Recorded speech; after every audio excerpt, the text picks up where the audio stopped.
Assalamualaikum warahmatullahi wabarakatuh. Masih di pembelajaran online game Introduction Project United Kingdom 2D episode 3 karakter. Kali ini saya akan membahas tentang game objek. Dari yang kita ketahui, ya, setiap scene dibuat itu pasti di dalamnya terdapat game objek, ya. Di mana game-game objek inilah kemudian yang nanti akan mengisi dari permainan itu, ya.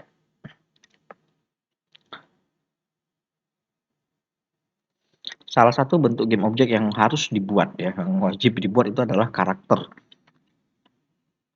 Ya, karakter ya. Jadi tiap game kan pasti ada karakternya. Baik itu dalam bentuk human ataupun non-human ya. Untuk pembuatan karakter itu juga menggunakan game objek ya. Jadi karakter nanti kan ada dua, ada yang main karakter atau MC biasa dikenal ya. Ada juga yang namanya non-playable karakter atau dikenal dengan nama NPC. Seperti itu. Nah, sebelum saya membuat karakter, saya harus mengolah dulu aset-aset yang pada sebelum pembahasan sebelumnya itu sudah diimport ke dalam Unity ya. Ini ada sprite. Nanti di dalamnya ada beberapa folder-folder lagi yang lain ya. Untuk pembuatan karakter, saya akan masuk ke folder yang unit. Kalau ada 3 folder ya, ada maps, unit, dan object. Nah, saya akan memilih yang unit karena karakter ya. Sini sudah ada 2 basic gambar untuk LPC ya, ini aset yang saya ambil dari LPC. Yang pertama ada player connect, yang kedua ada enemy base. Ini asetnya tidak berupa gambar tunggal, melainkan berupa sprite sheet ya, ini sprite sheet. Nah, ini harus saya olah dulu ya. Ini harus saya olah dulu, saya potong dulu. Ini kan menggunakan base ukurannya 64 kali 64 ya ini ya untuk karakternya ya. Bisa dilihat nanti di situsnya LPC ya. Ada di situ. Untuk yang besar ini kemarin saya hitung memakai 192 kali 192. Nah, ini karena terpisah ya. Karena bergabung yang harusnya terpisah. Ini kan harusnya terpisah antara base 64 sama base 192 ya. Cuman karena nggak sengaja aja nih digabung. Nah, proses pemotongannya mungkin akan lebih ribet daripada kalau yang dia dipisah-pisah ya. Langsung saja. Langkah pertama sebelum saya potong, saya harus nyeting dulu untuk sprite mode-nya ya. Ini ada player connect di bagian inspektor ya. Di sini ada sprite mode, saya rubah dulu ke multiple. Ini khusus untuk sprite ya. Jadi kalau gambarnya tunggal, misalnya hanya background biasa pakai yang single. Tapi kalau gambarnya berupa sprite, maka gunakan yang multiple. Nah, pixel per unit default dari Unity itu ya 100 ya. Karena di LPC menggunakan rata-rata 32 sampai 64 ya. Dan saya pakai lagi yang lain untuk yang Zelda, like Zelda itu 16 pixel ya, lebih kecil. Maka saya harus ngambil titik tengahnya ya untuk pixel per unitnya saya akan pakai 32. Jadi pixel per unit nanti ini pixel yang tampil di dalam gamenya ya. Tidak mengacu, boleh mengacu pada spreadsheet ya, atau kalau spreadsheetnya bervariasi ukuran pixelnya, nah ambillah yang titik tengahnya supaya dia tetap balance. Karena game saya menggunakan art stylenya pixel art ya, jadi filter mode ini ada filter mode ya, ada bilinear, ada trilinear, dan ada point. Nah, untuk pixel art saya akan menggunakan point. Bilinear itu identik dengan anti aliasing ya. Mungkin pernah dengar anti aliasing di mana efeknya tuh ngeblur nanti ya kalau pakai anti aliasing itu. Ada di pinggir-pinggirnya tuh kayak ada ngeblur-ngeblur itu. Nah, itu dia menggunakan anti aliasing. Sedangkan kalau pixel art kan kita meminimalisir blur ya. Kita meminimalisir blur pada pinggir-pinggir gambarnya. Makanya saya akan memakai yang point atau no filter. Kemudian di sini ada compress ya, by default itu saya menggunakan max size-nya 2048 ya atau 2 MB. Dan saya akan menggunakan yang non compression. Kenapa non compression? Ya karena pixel art ya, tidak terlalu bagus kalau dikompres. Lalu saya apply. Nah, nanti secara otomatis aset player connect akan dirubah ke mode sprite. Sehingga ini bisa langsung dilakukan proses pemotongan ya, seperti itu. Langsung saja saya akan potong menggunakan sprite editor. Ini sudah tampak seperti ini ya. Lalu selanjutnya saya bisa menggunakan menu slice yang ada di sini ya. Ini ada menu slice. Bisa menggunakan grid by cell size atau menggunakan yang automatic. Tapi kalau automatic saya kurang begitu suka ya, karena dia memotongnya berdasarkan kontur dari gambar itu. Sehingga nanti kontur gambar yang terpotong menjadi tidak konsisten, ada yang besar dan ada yang kecil, begitu. Nah, itu nanti ketika dianimasikan itu bisa menjadi masalah. Akan lebih enak saya akan motongnya menggunakan cell by size, by cell size ya. Nah, menggunakan standar LPC untuk karakter 64 kali 64 pixel. Jadi ini tidak usah diganti ya, dan langsung saja ini saya slice.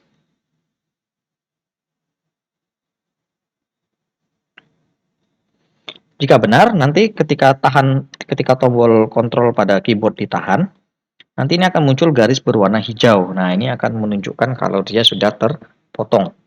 Seperti itu.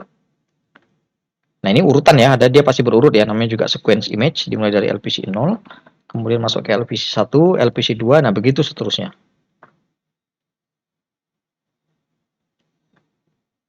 Jadi ini kalau saya cek 1, 2, 3, nanti di sini nih.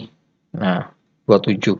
Masalahnya nanti adalah ketika 27 geser ke sini harusnya 28 tapi dia 30. Begitu. Itu masalah ya. Nomornya loncat. Kenapa nomornya loncat?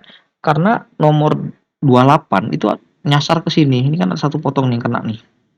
Oversize ya sebenarnya kalau di dalam istilah aset itu ada yang namanya aset oversize. Jadi asetnya tuh melebihi dari 64. Akhirnya apa? Ya akhirnya dia menciptakan sebuah sprite baru yang hanya se-input kecil banget ini ya. Seperti itu. Nah, ini solusinya gimana kalau muncul kayak gini? Ya dihapus, karena kita sejatinya hanya membutuhkan satu sprite saja. Nah, ini kelebihannya ini harus dihapus. Gitu. Nah, lagi itu ada lagi. Nih, lebihnya hapus. Ini juga lebih, hapus.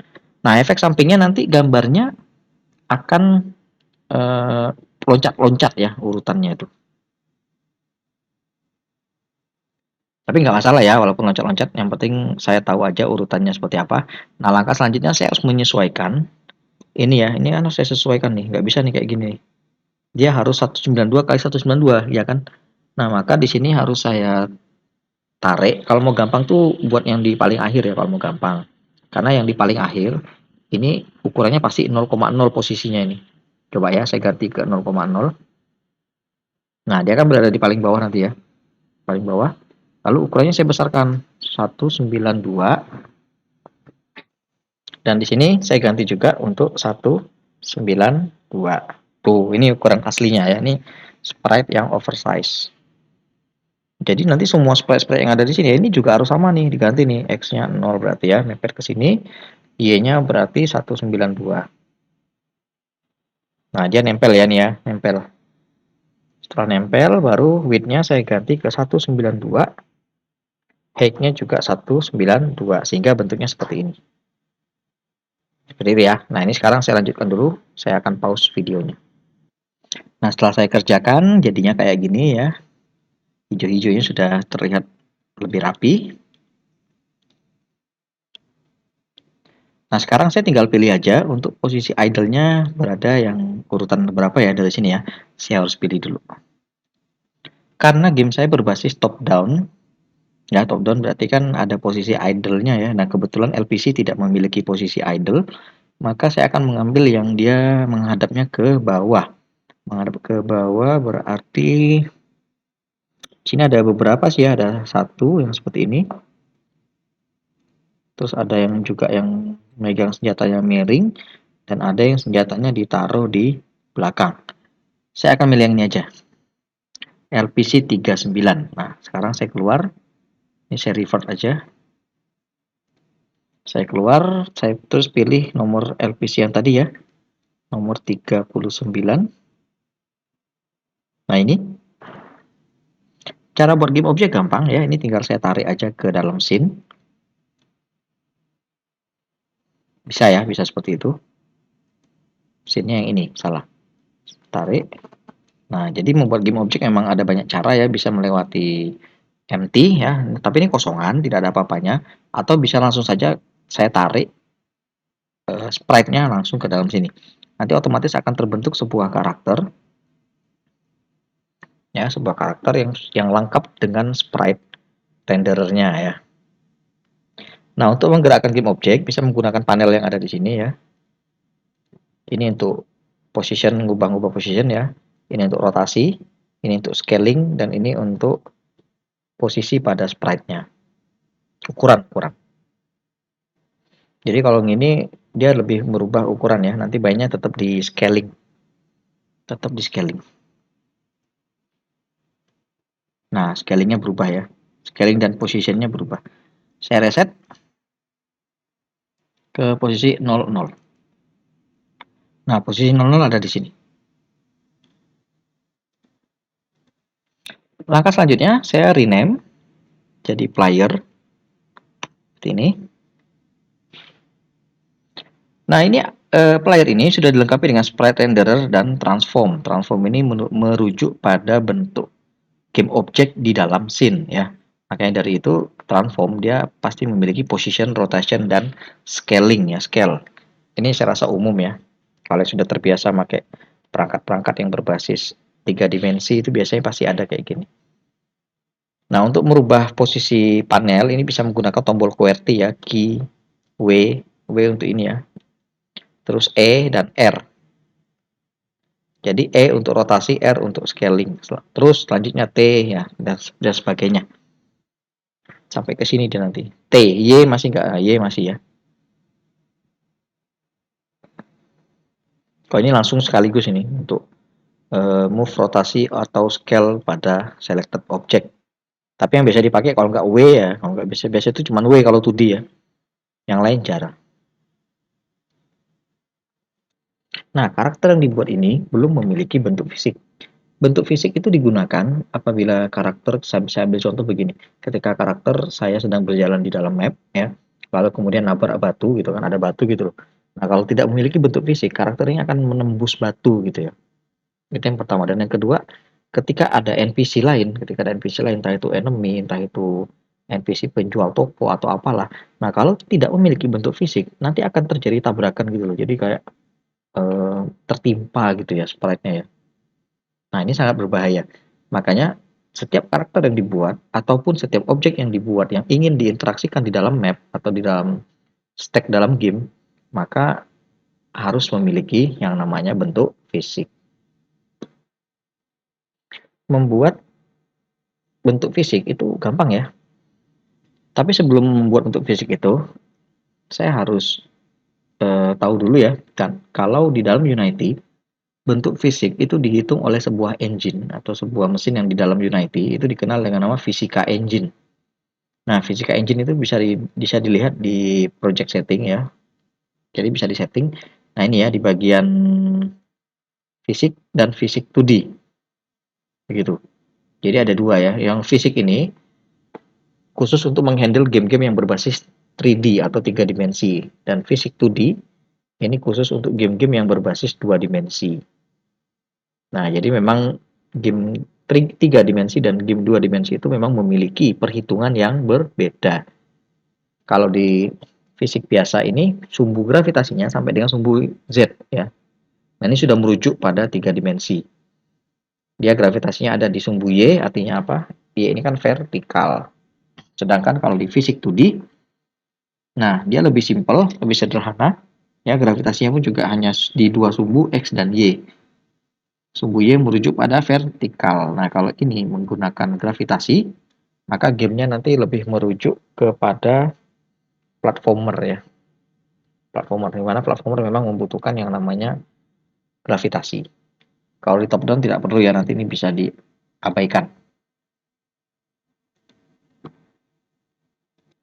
Untuk membuat bentuk fisik, saya akan menggunakan collider. Ya, jadi ada komponen di game object itu yang namanya collider. Nah, collider itu memang biasa digunakan untuk mendefinisikan bentuk fisik. Di add komponen, di sini ada, saya searching aja collider gitu ya. Nah, di sini ada macam-macam pilihan, ada box collider, ada box collider 2D, ada kapsul, circle, nah banyak ya. Nah, karena saya menggunakan game engine yang berbasis 2D ya, maka saya akan menggunakan collider yang juga ada ujungnya 2D gitu ya. Ya, yang berujung 2D ini. Jadi saya bisa menggunakan box kapsul yang 2D ya, circle 2D seperti itu. Sebenarnya bebas ya mau pakai apa aja bisa ya, mau pakai bentuk shapingnya seperti apa itu nggak masalah ya. Kalau di sini saya akan menggunakan yang umum-umum aja ya, yaitu box collider 2D. Secara default, collider akan terbentuk menyesuaikan dari ukuran sprite-nya. Begitu. Jadi kalau sprite-nya waktu itu dibuat menggunakan automatic, nanti kan akan menyesuaikan kotakannya ya, kotakan dari nah kan bentuknya box kan dia kan, bentuknya kan box. Jadi akan menyesuaikan kotakan yang terbentuk pada sprite renderernya. Nah, berhubung saya menggunakan fixed size ya 64 kali 64, maka secara otomatis collider juga akan terbentuk sebesar 64 kali 64. Langkah selanjutnya saya harus melakukan edit ya, melakukan edit pada collidernya ini. Untuk ngedit pada collider, saya tinggal menekan tombol ini ya, edit collider nih. Nah, pastikan ketika ngedit collider kalau mau enak itu dikunci dulu ini. Di sini kan di atas inspektor ini kan ada gembok nih. Nah, dikunci dulu supaya apa? Supaya kalau saya tidak sengaja keklik benda yang lain ya, keklik area yang lain, collider tidak akan berubah ya. Kalau ini saya lepas, ini saya nggak sengaja tuh kan, nggak sengaja keklik dia langsung hilang ya, langsung hilang. Misalnya saya lagi asik-asik ngedit ya, terus tiba-tiba nggak sengaja keklik bebas gitu, nah dia hilang. Nah, ini akan merepotkan. Maka dari itu nih saya kancing terlebih dahulu. Baru saya lakukan edit pada collider. Nah, ngedit collider bentuk fisik kalau mengikut pada bentuk, dia kan nanti kurang lebih akan jadinya seperti ini nih.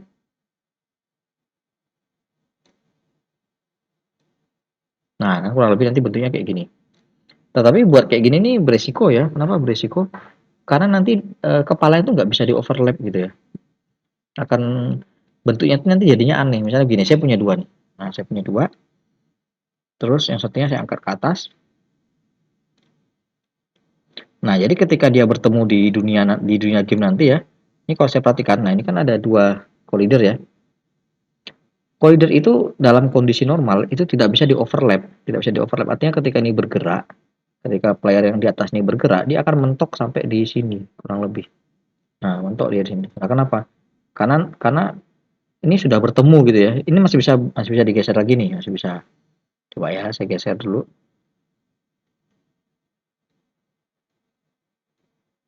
Masih bisa dikit lagi. Jadi gitu ya, ini akan terus ditempel. Nah, segini ya. Nah, ini udah nempel nih. Udah nggak bisa lebih dalam lagi gitu ya. Kenapa? Nggak bisa lebih masuk lagi karena udah kehalang sama pembatas. Nah, ini kan bentuk fisiknya soalnya. Nah, kalau kayak gini kan berarti bentuk gamenya nanti tidak real ya. Tidak terlihat nyata. Makanya ini harus disesuaikan dulu ya. Umumnya, game-game yang berbasis dua dimensi top down itu menggunakan collider yang relatif simple. Hanya setengah badan biasanya. Segini. Nah, umumnya ya. Loh, kok kenapa cuma segini? Karena ini memungkinkan bisa adanya kayak apa ya? Kayak bentuk real gitu ya. Sehingga kalau ada player yang berjalan, dia bisa melewati segini. Nah, nggak kelihatan. Sebentar, turunkannya ke bawah ya. Nah, bisa kayak gini nanti. Ini bisa lebih rapat lagi, bisa. Misalnya kan lagi dikit. Nah, jadi dia kayak apa ya? Betul-betul kayak merapat gitu ya. Nanti kalau emang kurang nih koldernya bisa dinaikkan. Naikkan sedikit. Berarti kurang lebih segini ya untuk kolder fisiknya ya.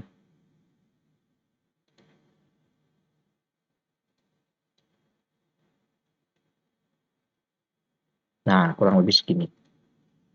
Masih bisa lebih rapat lagi ya. Nah, nanti bisa diukur di dalam pas ketika in game-nya nanti ya, ketika sedang bermain. Nah, itu bisa disetting ulang. Oh, ternyata koldernya kurang besar. Nah, itu bisa dibesarkan.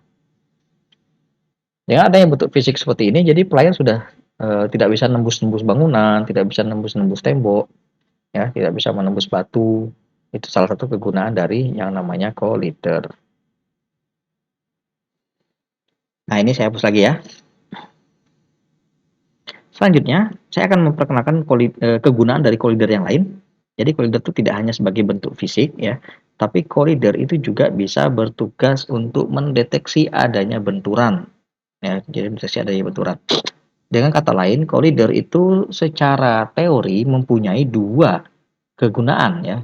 Pertama sebagai bentuk fisik dan yang kedua sebagai bentuk trigger. Nah, bagaimana itu membuatnya? Nah, di sini saya buat satu lagi ya. Tidak ada batasan dalam membuat collider. Tidak ada batasan ya. Maksudnya sudah punya satu, boleh nggak ditambah lagi itu boleh ya. Misalnya saya tambah satu lagi seperti ini, buat collider. Nah, saya punya dua. Kalau dua begini gimana? Nah, pasti salah satunya adalah bentuk fisik dan salah satunya adalah triggernya ya, triggernya. Nah, trigger ini juga punya nama lain ya. Nama lain biasa orang menyebutnya dengan nama hurt box. Hurt, H-U-R-T, hurt box. Nah, hurt box ini biasa dipakai untuk mendeteksi adanya serangan yang masuk ya. Mendeteksi adanya serangan yang masuk. Misalnya saya tandain di sini nih. Saya mulai dari sini, lalu mulai dari tangan. Nggak usah segini ya. Nah, segini.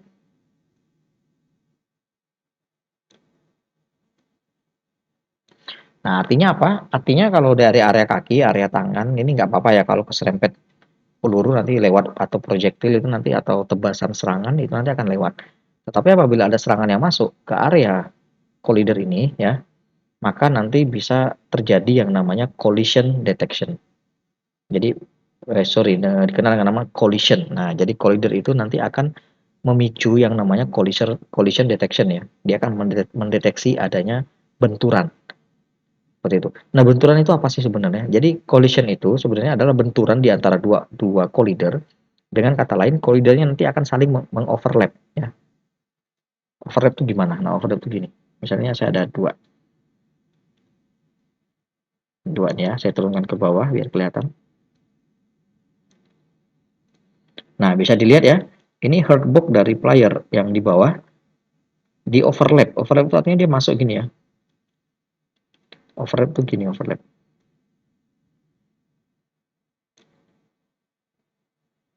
Nah, ini lihat nih, ada singgungan ya, atau irisan kalau di matematika. Terdapat irisan. Nah, irisan ini yang dikenal dengan nama collision atau overlap. Terdapat overlap. Nah, ini overlap. Nah, overlap ini nanti bisa dikasih program ya, bisa dikasih program untuk apa yang harus dilakukan ketika terjadi overlap. Nah, umumnya kalau kita nanti berkenalan, nanti saya akan memperkenalkan yang namanya hitbox dan hurtbox. Apabila hitbox menyentuh hurtbox, maka nanti akan terjadi damage. Begitu dan seterusnya. Begitu ya.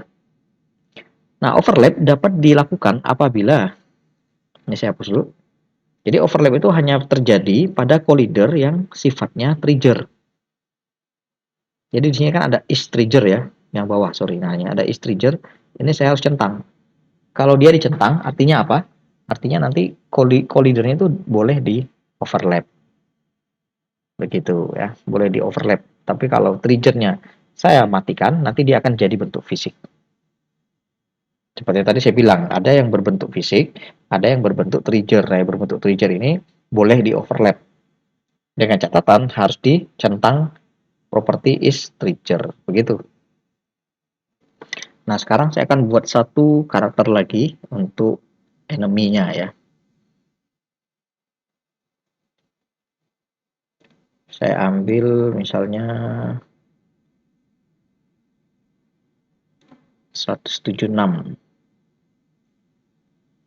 Nah, ini saya rename. Jadi kalau dari GDD itu kan namanya warrior ya. Warrior creep. Kalau musuh enemy itu biasanya kalau di game itu kalau nggak creep, minion atau mob ya, itu udah umum dipakai. Nah, ini ya. Ini sama seperti seperti player hanya memiliki sprite renderernya. Dalam artian dia belum memiliki bentuk fisik. Nah, bentuk fisik itu sebenarnya dapat dikopi dari player kalau dia punya bentuk yang memang sama ya. Gampang, ini tinggal di copy aja.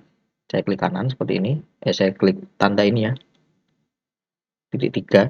Copy komponen. Lalu saya pindahkan ke sini. Ke warrior clip ya. Klik lagi ini bebas ya, mau yang di atas atau yang di bawah. Intinya yang titik 3 ya. Paste komponen as new. Nah, dia memiliki satu trigger, satu collider yang berbentuk fisik. Lalu saya akan copy triggernya. Ini saya copy lagi, lalu di warrior creep, saya klik bebas, copy komponen as new, ya, paste komponen as new. Nah, sekarang antara warrior dengan creep itu sudah memiliki bentuk collider yang sama, gitu. Nah, sekarang saya akan coba mengujinya dulu. Ini saya play. Saya akan lihat apakah collidernya sudah berjalan semestinya atau belum. Ya, ini sudah berjalan. Saya masuk ke scene. Ini ya, kemudian saya gerakkan secara manual. Nah, masih bisa tembus ya. Saya uji pada creepnya. Sama ya, masih bisa tembus. Artinya apa? Artinya collider belum bisa bekerja seperti yang diharapkan.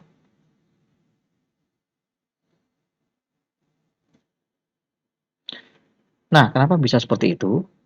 Karena collider ini kan masuk dalam rangkaian Fisika Engine 2D ya. Saya menggunakan 2D, maka nanti Fisika Engine-nya adalah Fisika Engine 2D. Supaya collider ini dapat berfungsi dengan semestinya, maka saya harus membuat game object ini masuk dalam perhitungan Fisika Engine. Bagaimana caranya? Saya akan menambahkan satu komponen baru ya, yang namanya rigid body. Masuk di add komponen, saya ketikkan rigid. Nah ini ya, rigid body, pakainya yang 2D. Kemudian ini saya angkat ke atas dulu ya, saya up dulu, satu lagi. Nah, rigid body ini berbeda dengan collider ya, dimana kalau collider ataupun sprite renderer dia mempunyai checklist yang bisa dicentang. Artinya dia bisa diaktifkan ataupun dinonaktifkan. Nah, akan tetapi kalau rigid body ini begitu masuk sudah langsung aktif. Artinya, ketika sebuah game object mempunyai rigid body, maka game object tersebut akan dihitung oleh Fisika Engine. Dengan kata lain, gampangnya, kalau ada rigid body pasti ada collider, begitu ya. Tapi kalau ada collider, itu belum tentu ada rigid body, karena rigid body ini kan yang akan mempengaruhi yang namanya collision detection-nya itu. Ada yang namanya ini, ada yang namanya collision detection. Nah, yang menghitung itu adalah rigid. Jadi kalau ada game object yang hanya sebagai pembatas saja, maksudnya hanya bentuk fisiknya aja, dia tidak perlu perhitungan overlapping, ya, tidak perlu perhitungan collision, maka dia tidak membutuhkan yang namanya rigid body. Begitu, ya. Jadi kalau dia hanya gampangnya gini deh. Kalau game objeknya itu objek mati, ya, objek mati, maka tidak perlu ada rigid body. Tapi kalau dia objek yang aktif bergerak atau dikatakan sebagai objek yang hidup, nah maka lebih baik dia mempunyai rigid body. Itu gampangnya, ya. Langsung saja saya coba tes apakah rigid ini berfungsi dengan baik.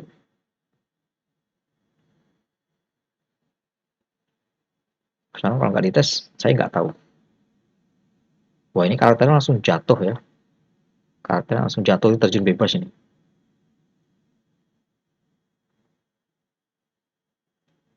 Kenapa hal itu bisa terjadi? Nah, karena di rigid kan sudah mengaktifkan perhitungan fisika. Dan fisika engine pada 2D itu ada yang dikenal dengan nama gravity scale ya. 9,8 setara dengan gravitasi bumi. Nah, di sini ada gravity scale poinnya 1. Artinya 1 ini ya 9,8 itu. Untuk game berbasis top down, gravity itu tidak dibutuhkan. Maka ini saya set menjadi 0. Oke, saya tes lagi. Sekarang saya gerakkan di scene ya, saya gerakkan scene di player, saya mulai dari player dulu. Ini sudah tidak jatuh lagi ya, karena sudah tidak ada gravitasi lagi, dia tidak otomatis jatuh. Ini sekarang saya coba gerakkan, tembus masih ya, tembus, oke. Sekarang yang warriornya, tuh terdorong kan, tidak lagi tembus, tapi terdorong. Sekarang dari atas. Nah, terdorong ya, dia tidak tembus. Hanya player yang tembus ya, kalau player tembus. Kenapa? Ya karena di warriornya belum ada rigid, belum ada rigid body. Begitu, nah ini masih tembus nih. Sekarang saya coba yang warrior lagi. Oh, itu masih bisa miring-miring ya playernya ya. Nah, masih bisa miring-miring tuh. Nah, ya lucu ya kalau game yang berbasis top down kalau bisa miring-miring ya. Baik, ada beberapa masalah yang saya jumpai.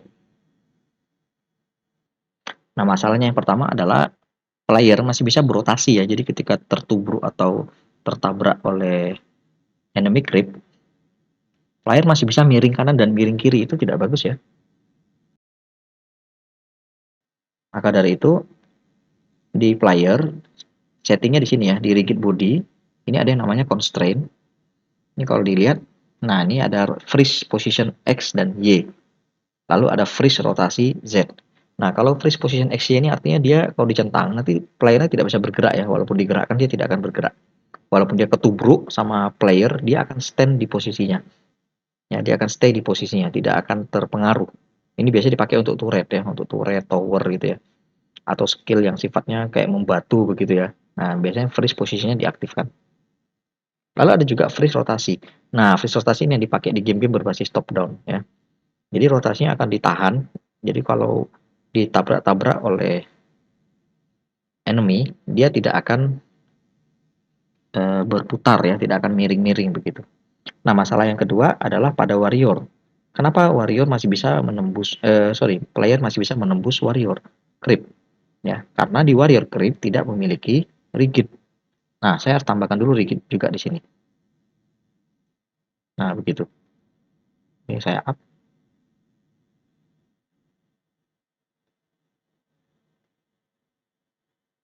Jadi memang rigid gampangnya itu dimasukkan khusus untuk objek-objek yang hidup ya, gampangnya seperti itu. Atau bergerak. Nah, sudah seperti itu.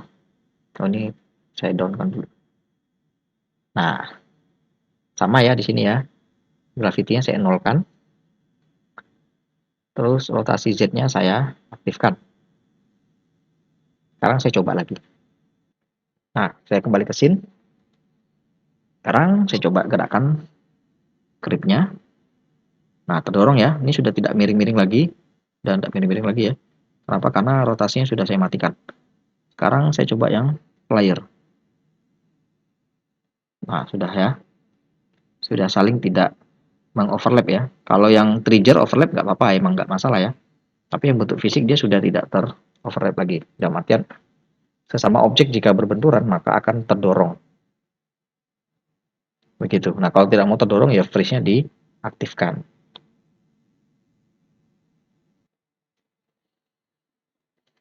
Selanjutnya saya akan membahas, ini di sini masih ada bug ya, saya akan membahas ada bugnya di sini, yaitu ordernya. Ini kalau saya urut benar ya.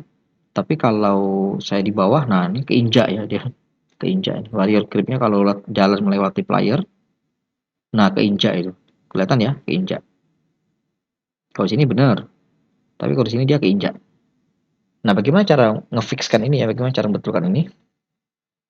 Saya masuk ke project setting.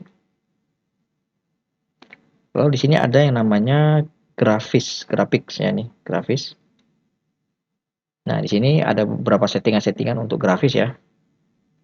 Cuman fokus saya di sini ada yang namanya transparansi sort mode dan transparansi sort axis.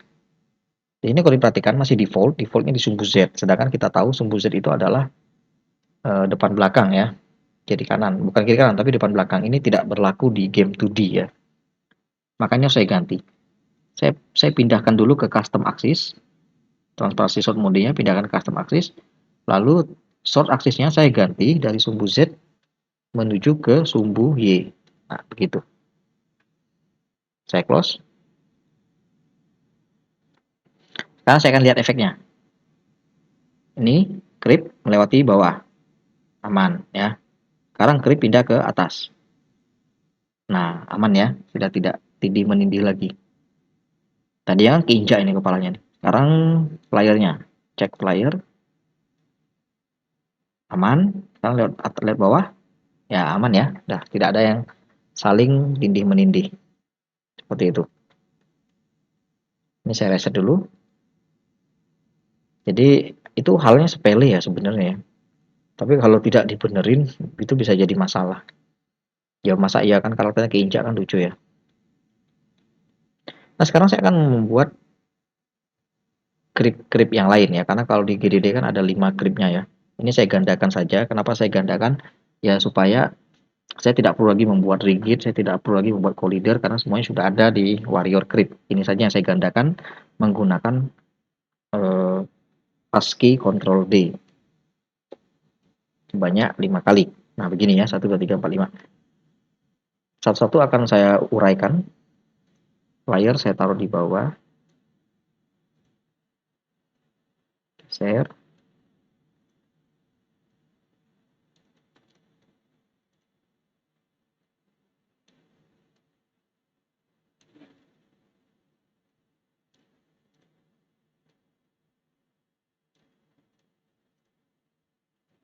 Ya, gampang saja ya ini buatnya ya.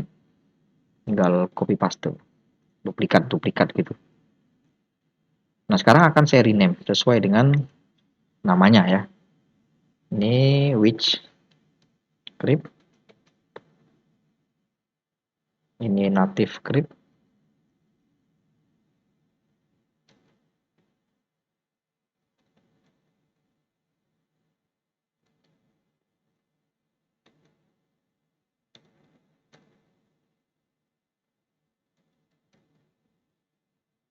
Lalu ini Damekit. Asetnya sudah ada ya dan sudah saya potong menggunakan ukuran yang sama dengan player yaitu 64 kali 64. Nah, saya sekarang sudah punya 5. Yang saya rubah tidak perlu saya rubah rigidnya, tidak perlu saya rubah collidernya, yang saya rubah cukup sprite renderernya saja seperti itu. Contoh Witch ya, Witch Crypt. Nah, Witch Crypt itu berada di posisi berapa nih di sprite LPC-nya ya? Coba saya cek dulu. Witch itu posisi idle-nya ada di sini. 2 2 2 2. Dan skeleton itu berada di 294. Sekarang saya coba buat.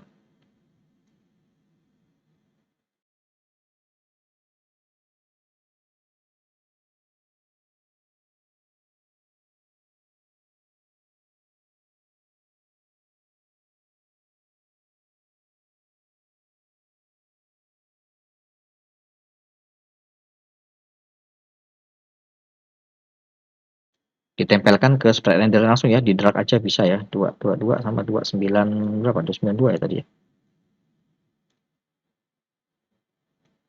Bukan.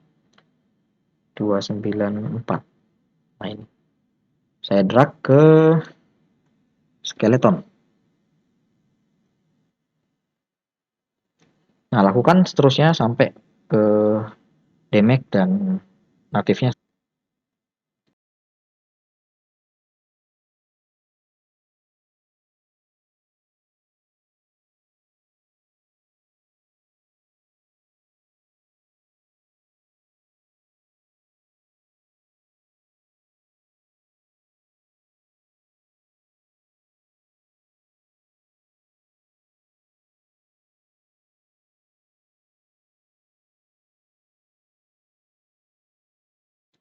Nah ya, selesai ya. Ini sudah berhasil saya buat untuk karakter ya. Ini karakter sudah ada 5, 6 dengan satu main karakter dan 5 non playable karakter masuknya ke enemy ya.